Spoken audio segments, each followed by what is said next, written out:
ಅನುಕೃತಿಗಳು ಅಂತ ಬರ್ತದೆ. ಇದರಲ್ಲಿ ಸರಿಯಾದ ಉತ್ತರ ಎ. ಇತಿಹಾಸದ ನಿರ್ಮಾಣಕ್ಕೆ ಅಗತ್ಯವಾದ ಮೂಲ ವಸ್ತುಗಳಿಗೆ ನಾವೇನು ಕರಿತೀವಿ, ಇತಿಹಾಸಕ್ಕೆ ಸಂಬಂಧಿಸಿದಂತೆ ಆಧಾರಗಳು ಅಂತ ಕರಿತೀವಿ. ಅಂದರೆ ಏನು ಬರ್ತದ ಅದರ ವಿವರಣೆ ತೆಗೆದುಕೊಂಡ್ರೆ, ಇತಿಹಾಸವನ್ನು ನಿರ್ಮಿಸಲು ಕೂಡ ಮತ್ತು ಅರ್ಥ ಮಾಡಿಕೊಳ್ಳಲು ಅಗತ್ಯವಾದ ವಿವರಗಳನ್ನು ಮತ್ತು ಮಾಹಿತಿಯನ್ನು ಮೂಲಗಳು ಒದಗಿಸ್ತಾವ ಅಂತ ಹೇಳ್ಬೋದು.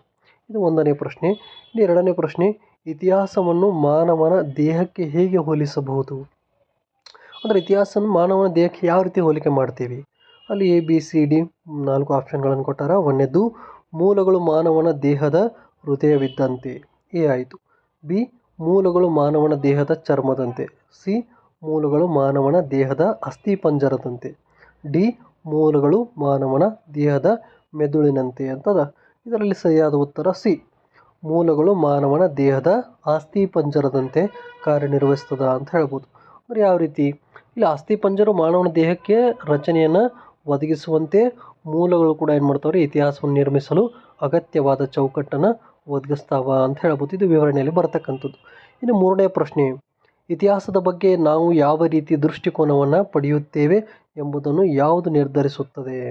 ಅದರಲ್ಲಿ ಕೂಡ 4 ಆಪ್ಷನ್ ಅದಾವೆ. 1ನೇದು, ಇತಿಹಾಸಕಾರರ ರಾಷ್ಟ್ರೀಯತೆ, ಬಳಸಿದ ಮೂಲಕ ಪ್ರಕಾರಗಳು, ಇತಿಹಾಸವನ್ನು ಬರೆಯುವ ಭಾಷೆ, ಇತಿಹಾಸವನ್ನು ಅಧ್ಯಯನ ಮಾಡುವ ಅವಧಿ. ಇಲ್ಲಿ 2ನೇದು ಬರ್ತಕ್ಕಂಥದ್ದೇ ಸರಿಯಾದ ಉತ್ತರ ಬಿ, ಬಳಸಿದ ಮೂಲ ಪ್ರಕಾರ. ಅಂದರೆ ಯಾವ ರೀತಿ ವಿವರಣೆ ಅಂದರೆ, ವಿಭಿನ್ನ ಮೂಲಗಳು ಐತಿಹಾಸಿಕ ಘಟನೆಗಳ ಬಗ್ಗೆ ವಿಭಿನ್ನ ದೃಷ್ಟಿಕೋನಗಳನ್ನು ಮತ್ತು ಮಾಹಿತಿಯನ್ನು ಒದಗಿಸಬಹುದು. ಇತಿಹಾಸದ ಬಗ್ಗೆ ನಾವು ಪಡೆಯುವ ದೃಷ್ಟಿಕೋನವನ್ನು ರೂಪಿಸಬಹುದು ಅಂತ ವಿವರಣೆ ಕೊಡಬಹುದು. ಅದೇ ರೀತಿ 4ನೇ ಪ್ರಶ್ನೆ, ಮೂಲಗಳನ್ನು ಹೇಗೆ ವರ್ಗೀಕರಿಸಲಾಗಿದೆ?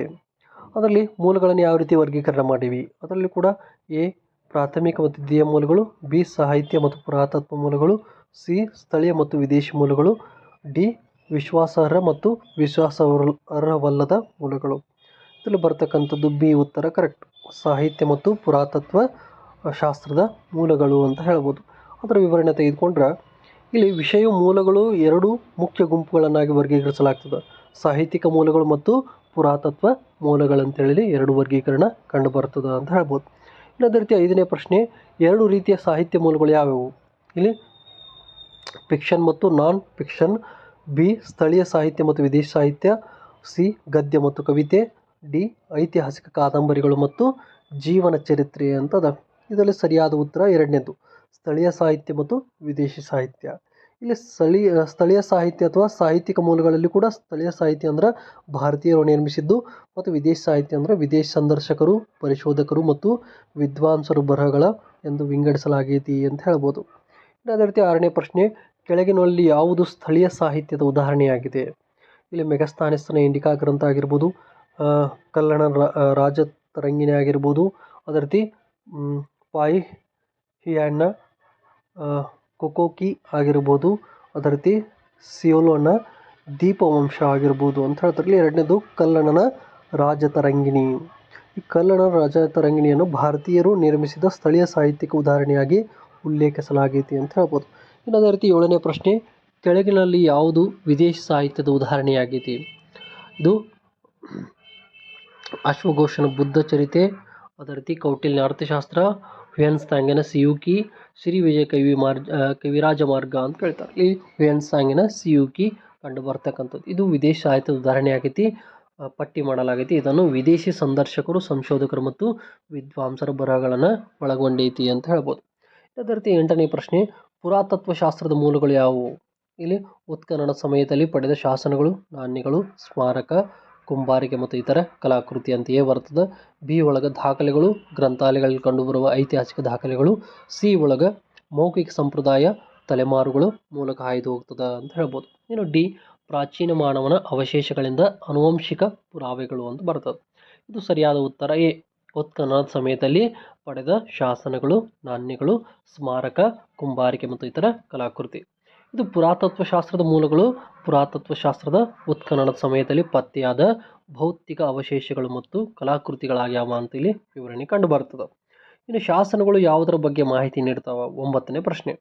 ಇಲ್ಲಿ ಎ, ರಾಜರು ಮತ್ತು ಆಡಳಿತಗಾರರ ಹೆಸರುಗಳನ್ನು ಮಾತ್ರ, ಬಿ, ಧಾರ್ಮಿಕ ನಂಬಿಕೆಗಳು ಮತ್ತು ಆಚರಣೆಗಳು ಮಾತ್ರ, ಸಿ, ಆರ್ಥಿಕ ಮತ್ತು ವ್ಯಾಪಾರ ಚಟುವಟಿಕೆಗಳು ಮಾತ್ರ, ಡಿ ಏನದ ಧರ್ಮ, ಸಂಸ್ಕೃತಿ, ಆರ್ಥಿಕತೆ, ಆಡಳಿತ ಮತ್ತು ನಿರ್ದಿಷ್ಟ ಅವಧಿ ಇತರ ಅಂಶಗಳು ಅಂತ ಬರ್ತದೆ. ಇದರಲ್ಲಿ ಸರಿಯಾದ ಉತ್ತರ ಡಿ, ಧರ್ಮ, ಸಂಸ್ಕೃತಿ, ಆರ್ಥಿಕತೆ, ಆಡಳಿತ ಮತ್ತು ನಿರ್ದಿಷ್ಟ ಅವಧಿ ಇತರ ಅಂಶಗಳು ಕಂಡುಬರ್ತಾವ ಅಂತ ಹೇಳ್ಬೋದು. ಅದರ ವಿವರಣೆ ತೆಗೆದುಕೊಂಡ್ರೆ ಶಾಸನಗಳು ಕೂಡ ಮೌಲ್ಯಯುತವಾದ ಮೂಲಗಳಾಗಿರ್ತವೆ. ಅವು ಸೇರಿದ ಅವಧಿ ವಿವಿಧ ಅಂಶಗಳ ಬಗ್ಗೆ ವ್ಯಾಪಕವಾದ ಮಾಹಿತಿಯನ್ನು ಒದಗಿಸ್ತಾವ ಅಂತ ಹೇಳ್ಬೋದು. ಅದೇ ರೀತಿ 10ನೇ ಪ್ರಶ್ನೆ, ಬಂಡೆಗಳು ಮತ್ತು ಕಲ್ಲು ಕಂಬಗಳ ಮೇಲೆ ಶಾಸನಗಳನ್ನು ಕೆತ್ತನೆಗೆ ಹೆಸರಾದ ಮೌರ್ಯ ಚಕ್ರವರ್ತಿ ಯಾರು? ಇಲ್ಲಿ A Chandragupta Maurya, B Bindusara, C Ashoka, D Brihadratha ಅಂತ ಬರ್ತದೆ. ಇಲ್ಲಿ ಯಾರು ಬರ್ತಾರಂದ್ರೆ ಸಿ ಅಶೋಕ. ಮೌರ್ಯ ಚಕ್ರವರ್ತಿ ಅಶೋಕನ ಭಾರತದಾದ್ಯಂತ ಅನೇಕ ಸ್ಥಳಗಳಲ್ಲಿ ಕಂಡುಬರುವ ಬಂಡೆಗಳು, ಕಲ್ಲಿನ ಕಂಬಗಳ ಮೇಲೆ ಶಾಸನಗಳನ್ನು ಕೆತ್ತನೆ ಮಾಡಲು ಹೆಸರುವಾಸಿಯಾಗಿದ್ದ ಅಂತ ಹೇಳ್ಬೋದು. ಅದೇ ರೀತಿ 11ನೇದು, ಅಶೋಕನ ಹೆಚ್ಚಿನ ಶಾಸನಗಳು ಯಾವ ಭಾಷೆ ಮತ್ತು ಲಿಪಿಯಲ್ಲಿ ಕಂಡು ಬರ್ತಾವ? ಇಲ್ಲಿ ದೇವನಾಗರಿಕ ಲಿಪಿಯಲ್ಲಿ ಸಂಸ್ಕೃತಿ, ತಮಿಳು ಲಿಪಿಯಲ್ಲಿ ತಮಿಳು, ಬ್ರಾಹ್ಮಿ ಲಿಪಿಯಲ್ಲಿ ಪ್ರಾಕೃತಿ, ಅರಬಿಕ್ ಲಿಪಿಯಲ್ಲಿ ಪರ್ಷಿಯನ್ ಅಂತ ಬರ್ತದೆ. ಇದು ಬ್ರಾಹ್ಮಿ ಲಿಪಿಯಲ್ಲಿ ಪ್ರಾಕೃತ ಅಂತ ಬರ್ತದೆ. ಅದು ಅಶೋಕನ ಹೆಚ್ಚಿನ ಶಾಸನಗಳು ಬ್ರಾಹ್ಮಣ ಲಿಪಿಯಲ್ಲಿ ಬರೆಯಲಾದ ಪ್ರಾಕೃತ ಭಾಷೆಯಲ್ಲಿವೆ ಅಂತ ಹೇಳ್ಬೋದು. ಅದೇ ರೀತಿ 12ನೇ ಪ್ರಶ್ನೆ, ಕರ್ನಾಟಕದಲ್ಲಿ ಅಶೋಕನ ಶಾಸನಗಳು ಎಲ್ಲಿ ದೊರೆತಾವ? ಹಂಪಿ ಮತ್ತು ಬಳ್ಳಾರಿ, ಮೈಸೂರು ಮತ್ತು ಬೆಂಗಳೂರು, ಮಶ್ಕಿ ಮತ್ತು ಬ್ರಹ್ಮಗಿರಿ, ಮಂಗಳೂರು ಮತ್ತು ಉಡುಪಿ. ಇಲ್ಲಿ ಬರತಕ್ಕಂಥ ಉತ್ತರ ಸಿ, ಮಶ್ಕಿ ಮತ್ತು ಬ್ರಹ್ಮಗಿರಿ. ಅಶೋಕನ ಶಾಸನವು ಕರ್ನಾಟಕದ ಮಸ್ಕಿ ಮತ್ತು ಬ್ರಹ್ಮಗಿರಿಯಲ್ಲಿ ಪತ್ತೆ ಆಗ್ಯಾವ ಅಂತ ಹೇಳ್ಬೋದು. ಅದೇ ರೀತಿ 13ನೇ ಪ್ರಶ್ನೆ, ಕನ್ನಡ ಭಾಷೆಯಲ್ಲಿ ಲಭ್ಯ ಇರುವ ಮೊದಲ ಶಾಸನ ಯಾವುದು? ಹಲ್ಮಿಡಿ ಶಾಸನ, ಐಹೊಳೆ ಶಾಸನ, ಕಪ್ಪೆ ಅರಬಟನ ಶಾಸನ, ಬಾದಾಮಿ ಶಾಸನ. ಅದರಲ್ಲಿ ಉತ್ತರ ಎ ಹಲ್ಮಿಡಿ ಶಾಸನ. ಇದು ಕದಂಬ ರಾಜವಂಶದ ರಾಜ ಕಾಕುತ್ಸವರ್ಮನ ಆಳ್ವಿಕೆಯಲ್ಲಿ ಬರೆಯಲಾದ ಹಲ್ಮಿಡಿ ಶಾಸನವು ಕನ್ನಡ ಭಾಷೆಯಲ್ಲಿ ಅತ್ಯಂತ ಪ್ರಾಚೀನ ಶಾಸನವಾಗೈತಿ ಅಂತ ಹೇಳ್ಬೋದು. ಇದು ಬರ್ತಕ್ಕಂಥದ್ದು. ಇನ್ನು 14ನೇ ಪ್ರಶ್ನೆ, ನಾಣ್ಯಶಾಸ್ತ್ರ ಎಂದರೇನು? ಪ್ರಾಚೀನ ಆಯುಧಗಳ ಅಧ್ಯಯನ, ನಾಣ್ಯಗಳ ವಿಕಾಸ, ಪ್ರಕೃತಿ ಮತ್ತು ಅಭಿವೃದ್ಧಿ ಅಧ್ಯಯನ. ಬಿ ಸಿ ಬರ್ತಕ್ಕಂಥದ್ದು ಪ್ರಾಚೀನ ಕುಂಬಾರಿಕೆ ಮತ್ತು ಪಿಂಗಾಣಿಗಳ ಅಧ್ಯಯನ. ಡಿ ಐತಿಹಾಸಿಕ ಸ್ಮಾರಕಗಳು ಮತ್ತು ಅವಶೇಷಗಳ ಅಧ್ಯಯನ. ಇದರಲ್ಲಿ ಉತ್ತರ ಬಿ, ವಿಕಾಸ, ಪ್ರಕೃತಿ ಅಧ್ಯಯನ ಮತ್ತು ನಾಣ್ಯಗಳ ಅಭಿವೃದ್ಧಿ. ಅನ್ನೋದು ನಾಣ್ಯಶಾಸ್ತ್ರ ಕೂಡ ನಾಣ್ಯಗಳ ಅಧ್ಯಯನವಾಗೈತಿ. ಕಾಲಾನಂತರದಲ್ಲಿ ಅವುಗಳ ವಿಕಾಸ, ಸ್ವಭಾವ ಮತ್ತು ಅಭಿವೃದ್ಧಿ ಮೇಲೆ ಕೇಂದ್ರೀಕೃತವಾಗೈತಿ ಅಂತ ವಿವರಣೆ ಕಂಡುಬರ್ತದೆ. ಇನ್ನು ನಾಣ್ಯಗಳು ಅವರು ಸೇರಿದ ಅವಧಿಗಳ ಬಗ್ಗೆ ಯಾವ ಮಾಹಿತಿಯನ್ನು ಒದಗಿಸ್ತಾವ? 15ನೇ ಪ್ರಶ್ನೆ, ಎ ಆಡಳಿತಗಾರರು ಮತ್ತು ರಾಜ್ಯ ವಂಶಗಳ ಹೆಸರುಗಳು ಮಾತ್ರ. ಬಿ ಕೇವಲ ಆರ್ಥಿಕ ಮೌಲ್ಯಗಳು ಮತ್ತು ವ್ಯಾಪಾರ ಪದ್ಧತಿಗಳು. ಸಿ ಧರ್ಮ, ಸಂಸ್ಕೃತಿ, ಆಡಳಿತ, ಸಾಮಾಜಿಕ ಮತ್ತು ಆರ್ಥಿಕ ಅಂಶಗಳು. ಡಿ ಆ ಕಾಲದ ಕಲಾತ್ಮಕ ಮತ್ತು ಸೌಂದರ್ಯದ ಆದ್ಯತೆಗಳಿಗೆ ಮಾತ್ರ. ಇಲ್ಲಿ ಉತ್ತರ ಸಿ, ಧರ್ಮ, ಸಂಸ್ಕೃತಿ, ಆಡಳಿತ, ಸಾಮಾಜಿಕ ಮತ್ತು ಆರ್ಥಿಕ ಅಂಶಗಳು. ಇನ್ನು ಅದರ ವಿವರಣೆ ತೆಗೆದುಕೊಂಡ್ರೆ ಯಾವ ರೀತಿ ವಿವರಣೆ ಕಂಡುಬರ್ತದೆ? ನಾಣ್ಯಗಳು ಧರ್ಮ, ಸಂಸ್ಕೃತಿ, ಆಡಳಿತ ಮತ್ತು ಸಾಮಾಜಿಕ ಆರ್ಥಿಕ ಪರಿಸ್ಥಿತಿಗಳು ಸೇರಿದಂತೆ ಅವರು ಸೇರಿರುವ ಅವಧಿಗಳ ವಿವಿಧ ಅಂಶಗಳ ಒಳನೋಟಗಳನ್ನು ನೀಡುವ ಮೌಲ್ಯಯುತ ಮೂಲಗಳಾಗ್ಯಾವ ಅಂತ ಹೇಳ್ಬೋದು. ಇಲ್ಲಿ ಅದೇ ರೀತಿ 16ನೇ ಪ್ರಶ್ನೆ, ಸ್ಮಾರಕಗಳು ಮತ್ತು ಅವಶೇಷಗಳು ಏನನ್ನು ತಿಳಿದುಕೊಳ್ಳಲು ನಮಗೆ ಸಹಾಯ ಮಾಡ್ತವೆ? ಅಂದ್ರೆ ಸ್ಮಾರಕ ಮತ್ತು ಅವಶೇಷಗಳನ್ನು ಅಧ್ಯಯನ ಮಾಡಿದ್ರೆ ನಮಗೇನು ಸಹಾಯ ಕಂಡು ಬರ್ತದೆ? ಇಲ್ಲಿ ಹಿಂದಿನ ವಾಸ್ತುಶೈಲಿಗಳು ಮಾತ್ರ. ಬಿ ಧಾರ್ಮಿಕ ನಂಬಿಕೆಗಳು ಮತ್ತು ಆಚರಣೆಗಳು ಮಾತ್ರ. ಸಿ ನಾಗರಿಕತೆ, ತಂತ್ರಜ್ಞಾನ, ಸಾಮಾಜಿಕ ಮತ್ತು ಆರ್ಥಿಕ ಪರಿಸ್ಥಿತಿಗಳು. ಡಿ ಅವುಗಳನ್ನು ನಿರ್ಮಿಸಿದ ರಾಜರು ಮತ್ತು ಆಡಳಿತಗಾರರು ಹೆಸರುಗಳು ಮಾತ್ರ. ಇಲ್ಲಿ ಉತ್ತರ ಸಿ, ನಾಗರಿಕತೆ, ಕಾಲಮಾನದ ತಂತ್ರಜ್ಞಾನ ಮತ್ತು ಸಾಮಾಜಿಕ ಮತ್ತು ಆರ್ಥಿಕ ಪರಿಸ್ಥಿತಿಗಳು. ಅದರದ್ದು ವಿವರಣೆ ತೆಗೆದುಕೊಂಡ್ರೆ ಸ್ಮಾರಕಗಳು ಮತ್ತು ಅವಶೇಷಗಳು ಅವು ಸೇರಿದ ಅವಧಿ, ನಾಗರಿಕತೆ, ತಂತ್ರಜ್ಞಾನ, ಸಾಮಾಜಿಕ ಮತ್ತು ಆರ್ಥಿಕ ಪರಿಸ್ಥಿತಿ ಬಗ್ಗೆ ಮಾಹಿತಿಯನ್ನು ಒದಗಿಸ್ತದೆ. ಇದು 16ನೇ ಪ್ರಶ್ನೆ. ಇನ್ನು 17ನೇ ಪ್ರಶ್ನೆ, ಕೆಳಗಿನಲ್ಲಿ ಯಾವುದನ್ನು ಭಾರತದ ಭವ್ಯ ಪರಂಪರೆಯ ಉದಾಹರಣೆಯಾಗಿ ಉಲ್ಲೇಖಿಸಲಾಗೈತಿ? ಎ ಅಶೋಕನ ಸ್ತಂಭ ಶಾಸನ. ಬಿ ಅಜಂತಾ ಮತ್ತು ಎಲ್ಲೋರಾ ಗುಹೆಗಳು. ಸಿ ಎಲಿಫೆಂಟಾ ಗುಹೆಗಳು. ಡಿ ಸಾಂಚಿಯ ಸ್ತೂಪ. ಇಲ್ಲಿ ಸಾಂಚಿಯ ಸೂಕ್ತ ಏನು? ಡಿ ಉತ್ತರ. ಇದು ಭಾಗಶಃ ಅಶೋಕ ಸ್ತಂಭಗಳು, ಅಜಂತಾ ಮತ್ತು ಎಲ್ಲೋರಾ ಗುಹೆಗಳು, ಎಲಿಫೆಂಟಾ ಗುಹೆಗಳು ಭಾರತದ ಅದ್ಭುತ ಪರಂಪರೆಯ ಉದಾಹರಣೆಯಾಗಿ ಉಲ್ಲೇಖಿಸುತ್ತವೆ. ಆದರೆ ಇದು ಸಾಂಚಿಯ ಸೂಕ್ತವನ್ನು ನಿರ್ದಿಷ್ಟವಾಗಿ ಉಲ್ಲೇಖಿಸುವುದಿಲ್ಲ ಅಂತ ಹೇಳ್ತಾರೆ. ಅದೇ ರೀತಿ 18ನೇದು, ಭಾರತೀಯ ಪರಂಪರೆಯ ಬಗ್ಗೆ ಅರ್ಥ ಮಾಡಿಕೊಳ್ಳಲು ಮೌಖಿಕ ಮೂಲಗಳು ನಮಗೆ ಏನು ಸಹಾಯ ಮಾಡ್ತವೆ? ಪ್ರಾಚೀನ ಭಾರತದ ವೈಜ್ಞಾನಿಕ ಸಾಧನೆಗಳು, ಭಾರತೀಯ ಆಡಳಿತಗಾರರ ಮಿಲಿಟರಿ ವಿಜಯಗಳಾಗಿರ್ಬೋದು, ಭಾರತೀಯ ಸಮಾಜದ ವೈವಿಧ್ಯಮಯ ಸಂಸ್ಕೃತಿ ಮತ್ತು ಸಾಂಪ್ರದಾಯಿಕ ಅಂಶಗಳು, ಭಾರತೀಯ ಉಪಖಂಡದ ಭೌಗೋಳಿಕ ಲಕ್ಷಣಗಳು. ಇಲ್ಲಿ ಉತ್ತರ ಸಿ, ಭಾರತೀಯ ಸಮಾಜದ ವೈವಿಧ್ಯಮಯ ಸಾಂಸ್ಕೃತಿಕ ಮತ್ತು ಸಾಂಪ್ರದಾಯಿಕ ಅಂಶಗಳು. ಇನ್ನು ಅದರ ವಿವರಣೆ ತೆಗೆದುಕೊಂಡ್ರೆ ಮೌಖಿಕ ಮೂಲಗಳಾದ ಸಾಹಿತ್ಯ, ಕವಿತೆ, ತಲೆಮಾರುಗಳಿಂದ ಬಂದ ಹಾಡುಗಳು, ಭಾರತೀಯ ಪರಂಪರೆ, ವೈವಿಧ್ಯಮಯ ಸಂಸ್ಕೃತಿ ಮತ್ತು ಸಂಪ್ರದಾಯ ಅಂಶಗಳು ಅರ್ಥ ಮಾಡಿಕೊಳ್ಳಲು ನಮಗೆ ಸಹಾಯ ಮಾಡ್ತಾವ ಅಂತ ಹೇಳ್ಬೋದು. ಅದೇ ರೀತಿ 19ನೇ ಪ್ರಶ್ನೆ, ಭಾರತೀಯ ಇತಿಹಾಸದಲ್ಲಿ ಮೌಖಿಕ ಸಂವಹನದ ಸಂಪ್ರದಾಯ ಯಾವುದು ಅಂತ ಕರೀತಾರೆ. ಇದು ಬರವಣಿಗೆ ಆಗಮನದ ನಂತರ ಮಾತ್ರ ಅಸ್ತಿತ್ವದಲ್ಲಿತ್ತು. ಬಿ, ಇದು ಪ್ರಾಚೀನ ಕಾಲದಿಂದ ಲಿಖಿತ ದಾಖಲೆಗಳ ಜೊತೆಗೆ ಅಸ್ತಿತ್ವದಲ್ಲಿತ್ತು. ಸಿ, ಬರವಣಿಗೆ ಆಗಮನ ಮೊದಲು ಇದು ಅಸ್ತಿತ್ವದಲ್ಲಿತ್ತು. ಡಿ, ಇದು ಐತಿಹಾಸಿಕ ಮಾಹಿತಿ ವಿಶ್ವಾಸಾರ್ಹ ಮೂಲವೆಂದು ಪರಿಗಣಿಸಲಾಗಿದೆ ಅಂತ ಹೇಳ್ತಾರೆ. ಇದರ ಉತ್ತರ ಸಿ, ಇದು ಆಗಮನದ ಮೊದಲು ಅಸ್ತಿತ್ವದಲ್ಲಿತ್ತು ಬರವಣಿಗೆ ಅಂತ ಹೇಳ್ತಾರೆ. ಇದರ ವಿವರಣೆ ತೆಗೆದುಕೊಂಡು ಭಾರತೀಯ ಇತಿಹಾಸದಲ್ಲಿ ಮೌಖಿಕ ಸಂವಹನದ ಸಂಪ್ರದಾಯ ಬರವಣಿಗೆಯು ಆಗಮನದ ಮೊದಲು ಅಸ್ತಿತ್ವದಲ್ಲಿತ್ತು. ಅನುಭವಗಳು ಮತ್ತು ನೆನಪುಗಳು ಸಂಖ್ಯೆಯನ್ನು ಸಂರಕ್ಷಿಸಲಾಗಿದೆ ಮತ್ತು ಸಾಹಿತ್ಯ, ಕವನ, ಹಾಡುಗಳ ರೂಪದಲ್ಲಿ ಪೀಳಿಗೆಗೆ ರವಾನಿಸಲಾಗಿದೆ ಅಂತ ಹೇಳ್ಬೋದು. ಇನ್ನು 20ನೇ ಪ್ರಶ್ನೆ, ಲಿಖಿತ ರೂಪದಲ್ಲಿ ದಾಖಲಿಸುವ ಮೊದಲು ಮೌಖಿಕ ಸಂಪ್ರದಾಯವಾಗಿ ಉಳಿದುಕೊಂಡಿರುವ ಐತಿಹಾಸಿಕ ಮೂಲ ಉದಾಹರಣೆ ಯಾವುದು ಅಂತ ಕೇಳ್ಯಾರ. ಮಹಾಭಾರತ, ಅರ್ಥಶಾಸ್ತ್ರ, ರಾಜತರಂಗಿಣಿ, ವೇದಗಳು. ಇದು ಬರ್ತಕ್ಕಂಥದ್ದು ಡಿ ಉತ್ತರ, ವೇದಗಳು. ವಿವರಣೆ ತೆಗೆದುಕೊಂಡ್ರೆ ವೇದಗಳು ಲಿಖಿತ ರೂಪದಲ್ಲಿ ದಾಖಲಿಸುವ ಮೊದಲು ಅನೇಕ ತಲೆಮಾರುಗಳವರೆಗೆ ಮೌಖಿಕ ಸಂಪ್ರದಾಯವಾಗಿ ಉಳಿದುಕೊಂಡಿರುವ ಐತಿಹಾಸಿಕ ಮೂಲದ ಉದಾಹರಣೆಯಾಗಿ ಉಲ್ಲೇಖಿಸಲಾಗಿದೆ ಅಂತ ಹೇಳ್ಬೋದು. ಇನ್ನು 21ನೇ ಪ್ರಶ್ನೆ, ದಂತಕಥೆಗಳನ್ನು ಸಹ ಏನೆಂದು ಕರೆಯಲಾಗುತ್ತದೆ? ಸ್ಥಳ ಪುರಾಣಗಳು, ಜಾತಕಗಳು, ಕಥೆಗಳು, ಇತಿಹಾಸಗಳು. ಇದು ಸ್ಥಳ ಪುರಾಣಗಳು ಆಗಿರ್ತಾವ ಅಂತ ಹೇಳ್ತಾರೆ. ದಂತಕಥೆಗಳು ಸ್ಥಳ ಪುರಾಣಗಳು ಎಂದು ಕರೆಯಲಾಗ್ತದೆ. ಇವು ಭಾರತದ ವಿವಿಧ ಭಾಗಗಳಲ್ಲಿ ವ್ಯಕ್ತಿಗಳು, ಘಟನೆ, ಪದ್ಧತಿಗಳ ಬಗ್ಗೆ ಸಂಬಂಧಿಸಿದಂತೆ ಕಥೆಗಳಾಗಿವೆ ಅಂತ ಹೇಳ್ತಾರೆ. ಯಾವುವು? ಸ್ಥಳ ಪುರಾಣಗಳ. ಇನ್ನು 22ನೇ ಪ್ರಶ್ನೆ, ಇತಿಹಾಸದ ಅಧ್ಯಯನಕ್ಕೆ ದಂತಕಥೆಗಳು ನೇರ ಮಾಹಿತಿ ನೀಡುತ್ತವೆ.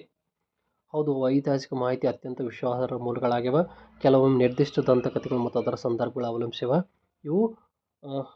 ಅವು ಸಂಪೂರ್ಣವಾಗಿ ಕಾಲ್ಪನಿಕ ಮತ್ತು ಯಾವುದೇ ಐತಿಹಾಸಿಕ ಮೌಲ್ಯ ಹೊಂದಿರುವುದಿಲ್ಲ ಅಂತ ಹೇಳ್ತಾರೆ. ಇಲ್ಲಿ ಡಿ, ಸಾಮಾನ್ಯವಾಗಿ ಅಲ್ಲದೆ ಆದರೆ ಅವು ಸಾಮಾಜಿಕ ನಂಬಿಕೆಗಳು ಪ್ರತಿಬಿಂಬಿಸುತ್ತವೆ ಮತ್ತು ಹೈಲೈಟ್ ಮಾಡುತ್ತವೆ ಕೆಲವು ವ್ಯಕ್ತಿಗಳು ಅಥವಾ ಸ್ಥಳಗಳ ಪ್ರಾಮುಖ್ಯತೆ. ಇಲ್ಲಿ ಉತ್ತರ ಡಿ, ಸಾಮಾನ್ಯವಾಗಿ ಅಲ್ಲೇ ಆದರೆ ಅವು ಸಾಮಾಜಿಕ ನಂಬಿಕೆಗಳು ಪ್ರತಿಬಿಂಬಿಸುತ್ತವೆ ಮತ್ತು ಕೆಲವು ವ್ಯಕ್ತಿಗಳು ಅಥವಾ ಸ್ಥಳಗಳ ಮಹತ್ವವನ್ನು ಎತ್ತಿ ತೋರಿಸ್ತಾವ ಅಂತ ಹೇಳ್ತಾರೆ. ಇನ್ನು ದಂತಕಥೆಗಳು ಸಾಮಾನ್ಯವಾಗಿ ಇತಿಹಾಸದ ಅಧ್ಯಯನಕ್ಕಾಗಿ ನೇರ ಮಾಹಿತಿ ಒದಗಿಸುವುದಿಲ್ಲ, ಆದರೆ ಇವು ಸಾಮಾಜಿಕ ನಂಬಿಕೆ, ಒಳನೋಟಗಳನ್ನು ನೀಡ್ತಾವೆ ಮತ್ತು ಕೆಲವು ವ್ಯಕ್ತಿಗಳು ಅಥವಾ ಸ್ಥಳಗಳ ಪ್ರಾಮುಖ್ಯತೆಯನ್ನು ಒತ್ತಿ ಹೇಳ್ತಾವ ಅಂತ ಹೇಳ್ಬೋದು. ಇನ್ನು 23ನೇ ಪ್ರಶ್ನೆ, ದಂತಕಥೆಗಳು ಸಾಮಾನ್ಯವಾಗಿ ಏನನ್ನು ಪ್ರತಿಬಿಂಬಿಸ್ತಾವ? ನಿಖರವಾದ ಐತಿಹಾಸಿಕ ಘಟನೆಗಳು ಮತ್ತು ಕಾಲಗಳ ಗಣನೆ. ಎ, ಬಿ, ನೈಸರ್ಗಿಕ ವಿದ್ಯಮಾನಗಳು, ವೈಜ್ಞಾನಿಕ ವಿವರಣೆ.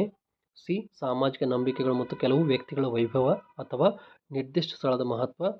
ಇನ್ನು ಡಿ, ಪ್ರಾಚೀನ ಸಮಾಜಗಳ ವಿವರವಾದ ಆರ್ಥಿಕ ಮತ್ತು ರಾಜಕೀಯ ವ್ಯವಸ್ಥೆ.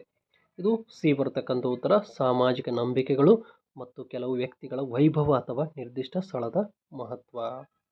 ಅಂದರೆ ದಂತಕಥೆಗಳು ಸಾಮಾನ್ಯವಾಗಿ ಸಾಮಾಜಿಕ ನಂಬಿಕೆಗಳು ಪ್ರತಿಬಿಂಬಿಸ್ತಾವೆ ಮತ್ತು ನಿಖರವಾದ ಐತಿಹಾಸಿಕ ಮಾಹಿತಿಯನ್ನು ಒದಗಿಸುವ ಬದಲು ನಿರ್ದಿಷ್ಟ ವ್ಯಕ್ತಿಗಳ ವೈಭವ ಅಥವಾ ನಿರ್ದಿಷ್ಟ ಸ್ಥಳದ ಮಹತ್ವವನ್ನು ಎತ್ತಿ ತೋರ್ತಾವ ಅಂತ ಹೇಳ್ಬೋದು.